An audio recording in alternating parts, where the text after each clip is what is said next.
Hello friends, welcome back to cinema secrets. இன்னைக்கு இந்த வீடியோவில் நான் பேச போகிறது நம்ம இன்ஸ்டாகிராமை யூஸ் பண்ணி ஆபாச வீடியோக்களை அப்லோட் பண்ணி லட்சக்கணக்கில் பணம் சம்பாதிக்கக்கூடிய பெண் இன்ஃப்ளூயன்சர்ஸை பற்றி தான் இந்த வீடியோவில் தெளிவாக பேச போகிறோம். அவங்க எவ்வளவு லட்சம் பணம் சம்பாதிக்கிறாங்க அப்படின்னு சொன்னால் உங்களுக்கே தலை சுற்றி மயக்கம் போட்டு கீழே விழுந்துருவீங்க.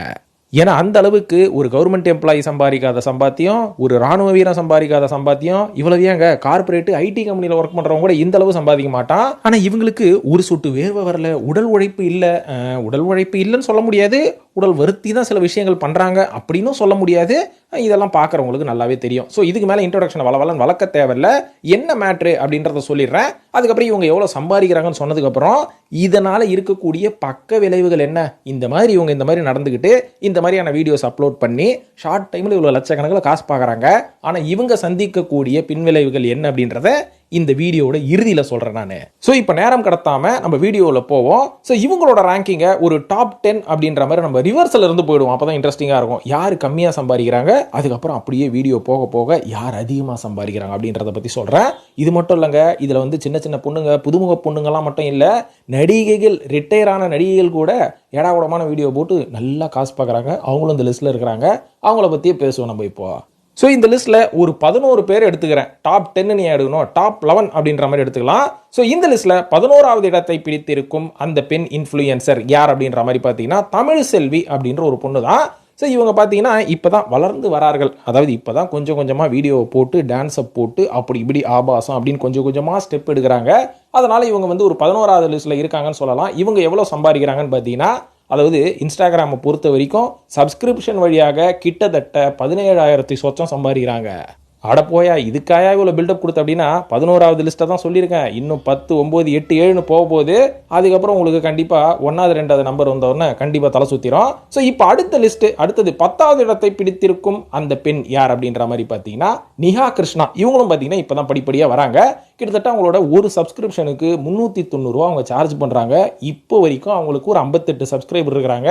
கணக்கு பண்ணி பார்த்தா ஒரு 28,000 ஒரு 23,000 ரூபா மாதம் எந்த ஒரு ப்ரமோஷனும் இல்லாமல், எந்த ஒரு பிராண்டையும் தனிப்பட்ட முறையில் ப்ரமோட் பண்ணாமல், எந்த ஒரு பிராண்ட் ப்ரமோஷன் ரீல்ஸும் போடாமல் சப்ஸ்கிரிப்ஷன் வழியாகவே வீட்டில் உட்காந்துக்கிட்டு 22,000 சம்பாதிக்கிறாங்க நிஹா கிருஷ்ணா அப்படின்ற மாதிரி சொல்லப்படுது. ஸோ நிஹா கிருஷ்ணா அவர்கள் 10வது இடத்தை பிடித்திருக்கிறார். இந்த லிஸ்ட்டில் 9வது இடத்தை பிடித்திருக்கும் அந்த குழந்தை யாருன்னு பார்த்தீங்கன்னா குழந்தை கேப்ரியலியா தான். கேப்ரியலியா யார் தெரியுமா? இந்த 3 படத்தில் குழந்தையாக வந்தது. அதுக்கப்புறம் பார்த்தீங்கன்னா குக்கு வித்து கோமாளி, லொட்டு லொசுக்குன்னு விஜய் டிவியில் எந்த ப்ரோக்ராம் பண்ணாலும் இந்த பொண்ணை கூட்டுன்னு நடுவில் நந்தி மாதிரி நிற்க வச்சுருவானுங்க. சிரிச்சிக்கினே இருக்கும், காட்ட வேண்டியதெல்லாம் காட்டிக்கிட்டு இருக்கோம், காட்டக்கூடாதையும் காட்டிக்கிட்டு இருக்கோம். ஸோ இதை வந்து டிவியில் மட்டும் உன்னோட சேவை தொடரக்கூடாதுமா, நேராக வந்து இன்ஃப்ளூயன்சராக நீ இன்ஸ்டாகிராம்லேயும் தொடரும்னு சொல்லி கூப்பிட்டு வந்ததுக்கு இந்த அம்மா மாதம் எவ்வளோ தெரியுங்களா சம்பாதிக்கிறாங்க? சப்ஸ்கிரிப்ஷன் வழியாக 62,000 ரூபா சம்பாதிக்கிறாங்க. எப்பா, இந்த 62,000 ரூபா சம்பாதிக்க அவன் மாதம் 30 நாள் வேலை வெட்டி எல்லாம் விட்டுட்டு, வேலை வெட்டி விட்டா எங்கேருந்து காசு கிடைக்க போகிறது, வேலைன்னு சொல்லி ஓடி சம்பாதிக்கிறானுங்க. அதில் கூட 62,000 தொட்டாங்களான்னு நம்மளுக்கு தெரியல. ஆனால் இந்த பொண்ணு பற்றியா ஒரு 10 ரீல் தான் போட்டுருவோம்னு நினைக்கிறேன். 62,000 ரூபா மாதம் உட்காந்த இடத்துலேருந்தே சம்பாதிச்சு நிற்குது. அப்படி என்ன தான் வீடியோ போடும் அப்படின்னு கேட்டிங்கன்னா நீங்கள் சப்ஸ்கிரைப் பண்ணி பார்த்துக்கோங்க. 9வது இடத்துல கேப்ரியலியா இருக்குது. இப்போ 8வது இடத்தை பிடித்திருக்கும் அந்த ஒரு இளைஞர்களின் கனவு கண்ணி யார் அப்படின்னு பார்த்தீங்கன்னா பிக் பாஸ்லாம் வந்தாங்களே, அரோரா சின்க்ளேர் வந்து கிட்டத்தட்ட மாதம் சப்ஸ்கிரிப்ஷன் மூலியமாக 91,000 ரூபா சம்பாதிக்கிறாங்க. என்னாச்சு என் தங்கத்துக்கு வெறும் 91,000 ரூபா தானா? ஐயோ உடனே போய் உங்களோட சப்ஸ்கிரிப்ஷன் நான் ஏற்றுறேன் அப்படின்னு கங்கணம் கட்டுன்னு கிளம்பிடாதீங்க. இப்போதைக்கு இந்த பொண்ணுக்கு வந்து ஒரு 253 சப்ஸ்கிரிப்ஷன் இருக்குதான். இதை போயிட்டு இந்த வீடியோக்கு அப்புறம் ஒரு 500 ரூபா ஏற்றி விட்டுருங்க, சமூக சேவை செய்யுங்க. ஆனால் இப்போதைக்கு இந்த பொண்ணு பாவம் உங்களோட தயவில் ஒரு 91,000 ரூபா தான் சம்பாதிக்குது.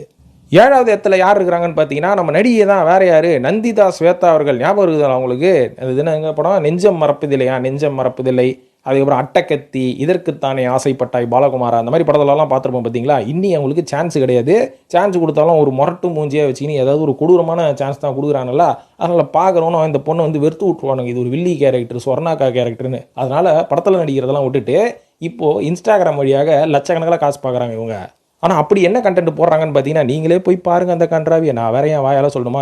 நீயும் சப்ஸ்கிரைபர் அப்படின்னு கேட்டிங்கன்னா அப்படிலாம் சப்ஸ்கிரைப் பண்ணணும் அவசியமே இல்லைங்க. அவங்க என்ன போடுறாங்க அப்படின்றது நம்மளுக்கு இன்டெரக்டாக தெரிஞ்சிடும். போட்டு நம்ம விசாரிப்போம்ல. இதுக்கு வேறு நம்ம காசை வேறு மாதம் கட்டிக்கிட்டு இருக்கணுமா? இங்கே நெட்ஃப்ளிக்ஸுக்கு, அமேசானுக்கு நம்ம காசு கட்டுறது கிடையாது. இதில் இவங்களோட சப்ஸ்கிரிப்ஷன் வேறு ஒரு நம்மளுக்கு என்ன ஒரு தேவையா? ஆனால் இருந்தாலும் இவங்க எவ்வளோ சம்பாதிக்கிறாங்கன்னு பார்த்தீங்கன்னா கிட்டத்தட்ட ஒரு 2.5 லட்ச ரூபா மாதம் உட்கார்ந்த இடத்துல இருந்து சப்ஸ்கிரிப்ஷன் மூலயமா சம்பாதிக்கிறாங்க நந்திதா ஸ்வேதா. அடுத்தது 6வது இடத்த பிடிச்சிருக்கிறவங்க வேறு யாரும் இல்லை, பல இளைஞர்களின் கனவு கன்னி. ஸோ இவங்களெல்லாம் வந்து நீங்கள் தூக்கவே முடியாது, அவ்வளோ வெயிட்டாக இருப்பாங்க. இலக்கியா அப்படின்ற ஒருத்தவங்க, இவங்க என்ன பண்ணாங்கன்னு தெரியல, ஆனால் இன்றைக்கி சமையல் குறிப்பெல்லாம் போட்டுனுக்கிறாங்க. இதெல்லாம் வந்து சமையல் குறிப்பு பார்க்குறானா வேறு ஏதாவது எவனாவது பார்க்குறானான்றது நம்மளுக்கு தெரியாது.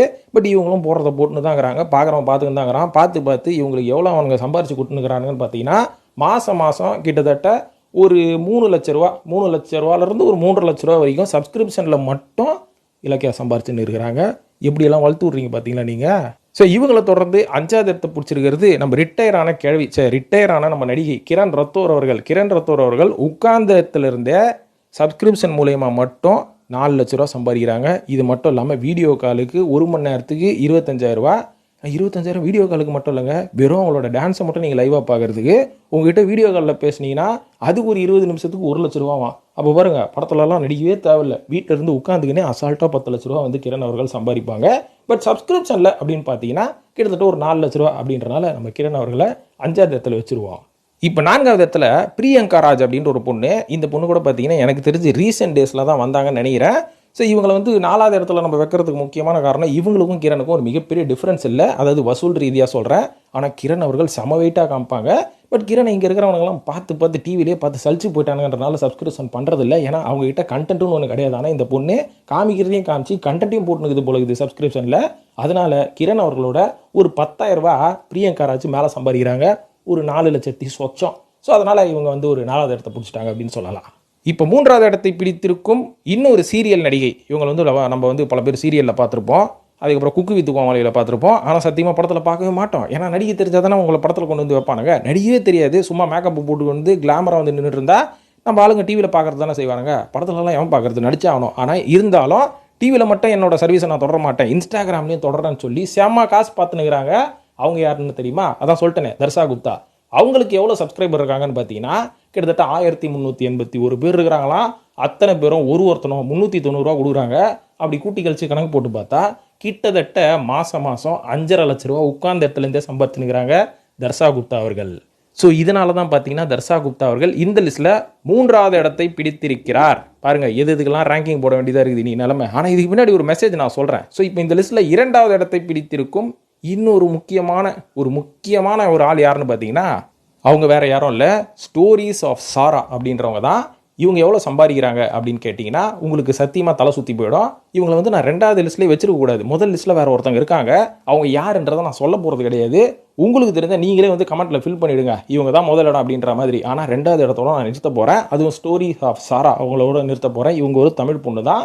ஆனால் இவங்க பிலிபிலின்ற மாதிரி ஒரு ஹாலிவுட்டு மற்றும் நார்த் இந்தியாவில் ஒரு பொண்ணு போடுற கண்டென்ட்டை அப்படியே சுட்டு இங்கே தமிழ் ரசிகர்களுக்காக அந்த சேவையை தொடர்ந்து செஞ்சுனுக்கிறாங்க. இதனால் இவங்க மாதம் சம்பாதிக்கக்கூடிய பணம் கிட்டத்தட்ட 24 லட்ச ரூபா. என்னையா சொல்கிற, என்ன சொல்கிறேன்னு கேட்டிங்கன்னா நான் சொல்கிறத நம்பலையா? நீங்களே அவங்களோட சப்ஸ்கிரிப்ஷன் கவுண்ட்டை பாருங்கள். கிட்டத்தட்ட ஒரு மாதத்துக்கு 6,300 பேர் இவங்ககிட்ட சப்ஸ்கிரிப்ஷன் எடுத்துருக்கிறானுங்க. அதுக்கு ஒரு ஆளுக்கு 390 ரூபான்னு போட்டால் 24 லட்ச ரூபா. என் கணக்கு கரெக்டாக தப்புங்களாங்க, ஏதோ சின்ன பையன் தப்பு பண்ணிட்டு தான் மன்னிச்சிருங்க. ஆனால் கூட்டி கழிச்சு பார்த்தா சாரா 24 லட்ச ரூபா மாதம் ஆவரேஜாக சம்பாதிக்காங்க அப்படின்றது இன்ஸ்டாகிராமே போட்டு கொடுத்துச்சு. இப்போ நம்பர் 1 லிஸ்ட்டில் யார் இருக்கா அப்படின்றத உங்ககிட்டே அந்த ஆப்ஷனை நான் கொடுத்துட்றேன். ஏன்னா நம்மளோட நிறைய இன்ஸ்டாகிராமை நீங்கள் தான் நோண்டுவீங்க. அதில் எத்தனை பேர் யாரோட சப்ஸ்கிரிப்ஷன்லாம் எடுத்துருக்கீங்க நம்மளுக்கே தெரியாது. ஸோ நீங்களே அடிச்சுக்கோங்க, உங்களுக்குள்ளே அடிச்சுக்கிட்டு இவ தான் நம்பர் 1 அப்படின்றத கமெண்ட்டில் மறக்காமல் போடுங்க.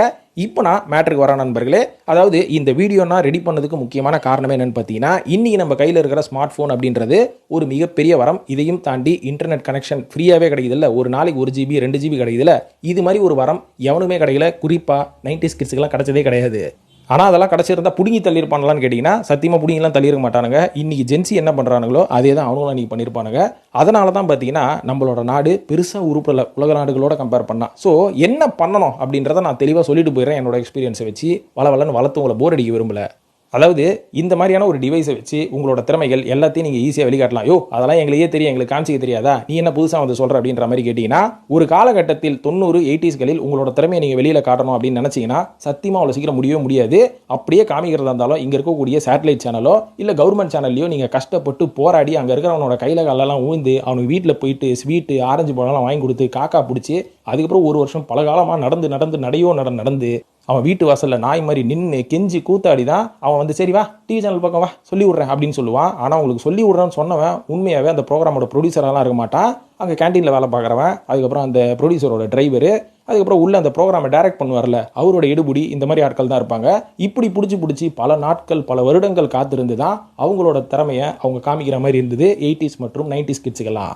ஆனால் இன்றைக்கி இந்த சோஷியல் மீடியா மற்றும் உங்கள் கிட்ட இருக்கிற அந்த ஸ்மார்ட் ஃபோன் இது எல்லாமே வந்தோடனே உங்களோட திறமையை வேறு லெவலில் நீங்கள் காமிக்கலாம். பார்க்குறானோ இல்லையோ டெய்லி ஒரு வீடியோ என்ன 10-15 வீடியோ போடுற ஆட்கள்லாம் இருக்கிறாங்க நம்ம வாட்டர் மேலன் மாதிரி. ஸோ இந்த மாதிரி உங்களோட திறமையை காமிச்சதுக்கப்புறமா இந்த மாதிரி திறமையான ஆட்கள் நம்மளோட தமிழ் சினிமாவுக்கு வேணும், இந்த மாதிரி திறமையான ஆட்கள் நம்ம ஆஃபீஸ்க்கு வேணும், இந்த மாதிரி திறமையான ஆட்கள் நம்ம பிஸ்னஸ்க்கு வேணும் அப்படின்னு சொல்லி ஏகப்பட்ட பீப்புளை நெட்வொர்க் பண்ணி கனெக்ட் பண்ணுறது தான் இந்த சோஷியல் மீடியா. ஸோ இப்பேற்பட்ட இடத்துல உங்களோட திறமையை நீங்கள் காமிக்கலாம், இல்லை உங்கள் படிப்பறிவை காமிக்கலாம், உங்களுக்கு என்ன தெரியுமோ காமிக்கலாம். உங்களுக்கு தெரியறது வேற ஒருத்தனுக்கு தேவைப்படும், ஸோ அவன் உங்களை கிராப் பண்ணிப்பான். ஆனால் இதெல்லாம் விட்டுட்டு சோஷியல் மீடியாவில் அடுத்த ஜென்ரேஷனையும் அடுத்து உருப்பட போகிறவனையும் நீங்கள் இந்த மாதிரி சல்லாபமான விஷயத்தில் உள்ளே கொண்டு வந்து காமிக்கிறதுனால உங்களோட சொசைட்டி அது கிடக்குது கருமம். அதையும் தாண்டி நீங்கள் பர்சனலி எந்த அளவுக்கு பாதிக்கப்படுறீங்க அப்படின்றத நான் சொல்கிறேன். அதுவும் குறிப்பாக இந்த இன்ஸ்டாகிராம் இன்ஃப்ளூயன்சர்ஸ் எல்லாம் இன்றைக்கி லட்சக்கணக்கில் காசு பார்க்குறாங்க ஷார்ட் டேர்மில் அப்படின்ற மாதிரி சொல்லலாம், இந்த மாதிரியான இன்டைரக்டான வழியை வச்சுக்கிட்டு. ஆனால் இதனால் பிற்காலத்தில் உங்களுக்கு என்ன ஆகும் அப்படின்னு கேட்டால் ஒரு சில பேர் புத்திசாலித்தனமாக என்ன சொல்லுவாங்க, பிற்காலத்தில் என்னன்னா நாங்கள் காசு தாங்க எல்லாமே, நான் இன்றைக்கி வந்து அவுத்து போட்டு காமிக்கிறேன், எனக்கு லட்சக்கணக்கில் காசு வருது, அதை வச்சு 4 வீடு வாங்குறேன், அதுக்கப்புறம் கார் வாங்குறேன், அங்கங்கே சொத்தை சேர்த்து வைக்கிறேன், அதுக்கப்புறம் அந்த சொத்து எனக்கு காசு கொடுக்கும், அதனால் எனக்கு எவனுமே தேவையில்லை அப்படின்ற மாதிரி ரொம்ப புத்திசாலித்தனமாக பேசுகிறாங்க. இவங்களுக்கெல்லாம் ஒரு 2-3 எக்ஸாம்பிள் சொல்கிறேன். எனக்கு தெரிஞ்ச வரைக்கும் நம்ம வந்து மீடியாவில் இருக்கிறனால சில பேர் தெரிஞ்சு வச்சுருப்போம். இந்த பான் ஸ்டார்ஸ்ன்னு சொல்லுவாங்க பார்த்தீங்களா, உதாரணத்துக்கு எனக்கு தெரிஞ்ச வரைக்கும் சன்னி லியோனின்னு ஒருத்தங்க இருந்தாங்க, மியா காலிஃபான்னு ஒருத்தங்க இருந்தாங்க, நம்ம உள்ளூரில் எடுத்துக்கிட்டிங்கன்னா சகிலா அப்படின்ற மாதிரி சொல்லலாம். இவங்க 3 பேரை தெரியாத ஆட்களே கிடையாது. ஸோ இன்றைக்கி இவங்க பப்ளிக் எப்படி ஃபேஸ் பண்ணுறாங்க, மீடியாவை எப்படி ஃபேஸ் பண்ணுறாங்க, இவங்க கிட்ட இல்லாத காசே கிடையாது. அதுவும் சகிலா அவர்கள்லாம் பார்த்தீங்கன்னா ஒரு இன்டர்வியூலையும் அவங்க தன்னைத்தானே ஒரு தைரியசாலி அப்படின்றத ப்ரூவ் பண்ணுறதுக்கு ரொம்ப போல்டாக பேசுவாங்க. ஆனால் அவங்களுக்குள்ளேயும் ஒரு இன்செக்யூரிட்டி இருக்குது அப்படின்றத அவங்க அவ்வளோ சீக்கிரம் வெளிப்படுத்திக்கவே மாட்டாங்க. ஆனால் அவங்களுக்குள்ள ஒரு இன்செக்யூரிட்டி என்றைக்குமே இருந்துக்கிட்டே இருக்கும். நம்மளை ஒரு பப்ளிக் பிளேஸில் தகாத வார்த்தையில் ஒருத்தன் ஒரு கேள்வி கேட்டுட்டானா அதை எப்படி ஹேண்டில் பண்ணுறது அப்படின்றது ஒரு பெண்ணால் அவ்வளோ சீக்கிரம் சாத்தியமே கிடையாது. அதுவும் இந்த மாதிரி ஒரு சூழலில் வளர்ந்தவங்க அவங்களுக்கு என்ன நடக்குதுன்னு தெரியாமல் அன்றைக்கி இருந்த ஒரு சிச்சுவேஷனில் அந்த மாதிரி செயல்களை செஞ்சதுக்கப்புறம் அதிலிருந்து வெளில வந்தவங்க சத்தியமாக இந்த உலகத்தை ஹேண்டிலே பண்ண முடியாது அப்படின்றதுக்கு இவங்கெல்லாம் ஒரு சிறந்த எக்ஸாம்பிள். ஏன்னா சன்னி லியோனி அவர்கள் இந்த உலகத்தில் நான் அந்த தப்பை பண்ணிட்டேன், பணத்துக்காக ஆசைப்பட்டு அப்படி நான் ஒரு வாழ்க்கையில் வாழ்ந்தேன், ஆனால் இன்றைக்கி நான் மாறிட்டேன் அப்படின்னு அவங்க பிரதிபலித்து அவங்களோட பவரை அவங்களோட விஷனை வந்து அவங்க இந்தியாவில் காமிக்கும் போது இங்கே எந்த ஃபேன்ஸுமே அவங்கள ஏற்றுக்க மறுத்தான். அவங்களுக்கு கொடுத்த வாய்ப்பு எல்லாமே பார்த்தீங்கன்னா அவங்களோட பாஸ்ட் லைஃப்பை சம்மந்தப்படுத்தி ஒட்டி தான் வந்ததே தவிர அவங்களுக்குன்னு ஒரு புதுவிதமான ஃபேன்ஸ் அப்படின்றது கிரியேட்டே ஆகலை. இதனால தான் பார்த்தீங்கன்னா கொஞ்ச காலம் லைம் லைட்டில் இருந்த சன்னி லியோனி இன்றைக்கி அப்ஸ்காண்ட் ஆகிட்டாங்க. மியா காலிஃபா அப்படின்றவங்கள எந்த ஒரு இன்டர்வியூவில் கூப்பிட்டாலும் அவங்களோட பாஸ்ட் லைஃப்பை பற்றி தான் பேசுவாங்களே தவிர அவங்க இப்போ என்ன பண்ணுறாங்க அப்படின்றத பற்றி எவனுமே கேட்குறதே கிடையாது. ஏன்னா அது ஒரு பிளாக் மார்க். இன்றைக்கி ஒரு கிரிமினல் குற்றவாளி கூட ஜெயிலுக்கு போயிட்டு வந்ததுக்கப்புறம் அவன் ஒரு கிரிமினலாக என்ன அப்படின்றத அவனை பற்றி எவனுமே வருத்தப்படுறதே கிடையாது, கவலைப்படுறதே கிடையாது. அவன் நார்மல் லைஃப் வாழ்ந்துட்டு இருக்கான். ஆனால் இந்த மாதிரி ஒரு சின்ன விஷயத்துக்குள்ளே போய் நீங்கள் எவ்வளோ தான் பணம் சம்பாதிச்சாலும் அந்த பணத்தை வச்சு நீங்கள் வாழலாமே தவிர இங்கே இருக்கக்கூடிய பப்ளிக்கை உங்களால் ஃபேஸ் பண்ணவே முடியாது. ஏன்னா இது எல்லாமே நமக்கு தெரியாமல் அது நடக்குது. ஒரு பெண்ணுக்கு தெரியாமல் ஒரு அபியூஸ் நடக்குது அப்படின்னும் போது அந்த பொண்ணு போல்டாக தான் இருந்தாகணும். அந்த பொண்ணு வந்து ஒரு பப்ளிக்கை ஃபேஸ் பண்ணும்போது பப்ளிக்கே சப்போர்ட் பண்ணுவாங்க. பாருமா உனக்கு நடந்த ஒரு விஷயம், அது உனக்கு தெரியாமல் நடந்த ஒரு விஷயம், அது ஒரு ஆக்சிடென்ட் அப்படின்னு சொல்லி பப்ளிக்கே அந்த பொண்ணுக்கு சப்போர்ட் பண்ணும். ஆனால் இப்போ இந்த இன்ஃப்ளூயன்சராக இவங்கெல்லாம் பண்ணுற இந்த வேலைகள் எந்த பப்ளிக்கும் சப்போர்ட்டே பண்ண மாட்டான். அவன் எல்லாமே டெம்பரரியாக உங்களோட சப்ஸ்கிரிப்ஷனுக்கு காசை கொடுத்துட்டு பார்த்துட்டே போவான். நீயும் நல்லா லட்சக்கணக்கில் நல்லா சம்பாதிப்ப. அதுக்கப்புறம் நீ செட்டில் ஆனதுக்கப்புறமா இந்த பப்ளிக்கை உன்னால் ஃபேஸ் பண்ணவே முடியாது. ஏன்னா உன் இமேஜ் அந்த அளவுக்கு கிரியேட் ஆகிடும். ஸோ இங்கே வந்து 2 வகையாக நம்ம பிரிக்கலாம். அப்யூஸை ஃபேஸ் பண்ண பொண்ணுங்க, இன்னசென்ட் பொண்ணுங்களுக்கு என்னையுமே பப்ளிக் சப்போர்ட்டாக இருப்பாங்க. அவங்கெல்லாம் வந்து ஒரு போல்டு லேடியாக தான் இருப்பாங்க ஃப்யூச்சரில். ஆனால் இந்த மாதிரியான பெண்கள் இவங்களுக்கு இன்றைக்கி ஈஸி மணி கிடைக்குது அப்படின்றனால பல பப்ளிக்கை இவங்க ஏமாற்றி காட்டக்கூடாதெல்லாம் காட்டி பயங்கரமாக சம்பாரிச்சிட்டு இருக்கிறாங்க. அதாவது ஒரு காலகட்டத்தில் இந்த பான் அப்படின்ற ஒரு தனிப்பட்ட ஒரு இண்டஸ்ட்ரியில் இருக்கிறவங்க மட்டும் தான் அதெல்லாம் பண்ணிகிட்டு இருப்பாங்க. ஆனால் இன்றைக்கி பப்ளிக்கில் எல்லா பெண்களும் சொல்ல முடியாது, ஒரு 50% பெண்கள் இன்ஸ்டாகிராமில் இன்ஃப்ளூயன்சராக இருக்கிறவங்க கண்டிப்பாக இந்த மாதிரி அவங்கள வந்து காமிச்சிக்கிறாங்க. ஸோ இது ரொம்ப ரொம்ப ஆபத்தான ஒரு சொசைட்டியை இது கிரியேட் பண்ணும் அப்படின்றதுல எந்த சந்தேகமும் இல்லை. ஸோ அந்த விழிப்புணர்வு உங்களுக்கு வரணும் அப்படின்றதுக்காக தான் இந்த பதிவை நான் எடுத்து போட்டேன். உடனே இந்த வீடியோவுக்கு நானும் போய் சப்ஸ்கிரைப் பண்ணுறேன். எப்படி இந்த பொண்ணு இவ்வளோ சம்பாதிக்குது, இதை பார்த்துட்டு வேறு யாராவது பொண்ணுங்க நம்ம கூட இப்படி சம்பாதிக்கலாமா அப்படின்ற மாதிரி கிளம்பிடாதீங்க. அப்புறம் இந்த ஒரு பதிவு போட்டதுக்கான பிரயோஜனமே எதுவுமே கிடையாது. இன்றைக்கி இது சம்பாதிக்கிறது ஈஸி. இன்றைக்கி காமிச்சு அவன் சப்ஸ்கிரைபரை உள்ளே கொண்டு வரது ரொம்ப ரொம்ப ஈஸி. ஆனால் ஃப்யூச்சரில் உங்களோட லைஃபு கேள்விக்குறியானதுக்கப்புறம் இந்த காசை வச்சு இழந்த இமேஜை உங்களால் கொண்டு வர முடியாது அப்படின்றது தான் நிதர்சனமான உண்மை. அதனால் நல்ல இன்ட்ரெஸ்டிங்கான கண்டென்ட்டாக போடுங்க. உங்களோட சப்ஸ்கிரைபர்ஸுக்கு நல்ல வேல்யூ கொடுங்க. அவங்களுக்கு ஒரு பிரோஜனமான ஒரு கண்டென்ட்டை கொடுங்க. அவங்க உங்கள் கண்டென்ட்டை வந்து பார்க்குறாங்கன்னா அந்த கண்டென்ட் மூலயமா அவங்க என்டர்டெயினாக ஆகணும். ஏதாவது ஒரு விஷயம் உங்ககிட்ட இருந்து கற்றுக்கணும், ஏதாவது ஒரு இன்ஃபர்மேஷன் உங்கள் மூலயமா அவங்க தெரிஞ்சுக்கணும் அப்படின்ற ஒரு வேல்யூவை கொடுக்குறனால தான் உங்களுக்கு ஒரு நேர்மையான நட்பு ரீதியான உங்களோட ஈஸியாக கனெக்ட் ஆகக்கூடிய ஒரு ரசிகன் வருவான். ஃபாலோவர்ஸ் வர மாட்டானுங்க, உங்களுக்கு ஒரு ஃபேன்ஸ் வருவான். அந்த ஃபேன்ஸை வச்சுக்கிட்டு நீங்கள் நிறைய நல்ல விஷயங்களை உங்களுக்கு தெரிஞ்ச எல்லாத்தையும் நீங்கள் அவனுக்கு பரப்பலாம் அப்படின்றது தான் நிதர்சனமான உண்மை. அதுதான் வந்து இன்னைக்கு எப்போவுமே நல்லது அப்படின்னு நான் தெரிஞ்சுக்கிறேன். இந்த பிளாட்ஃபார்மை கரெக்டாக புரோஜனமாக யூஸ் பண்ணால் நீங்களும் லட்சாதிபதி ஆகலாம். இந்த மாதிரி ஈஸி மணிக்கு பண்ணிங்கன்னா சீக்கிரமாக காண போயிடலாம் அப்படின்னு சொல்லி இந்த வீடியோ முடிச்சுக்கிற நண்பர்களே, உங்களோட கருத்துக்களை கமெண்ட் செக்ஷனில் போட்டு நம்ம சேனலையும் வழக்கம் போல் சப்ஸ்கிரைப் பண்ணுங்கள். நன்றி, வணக்கம்.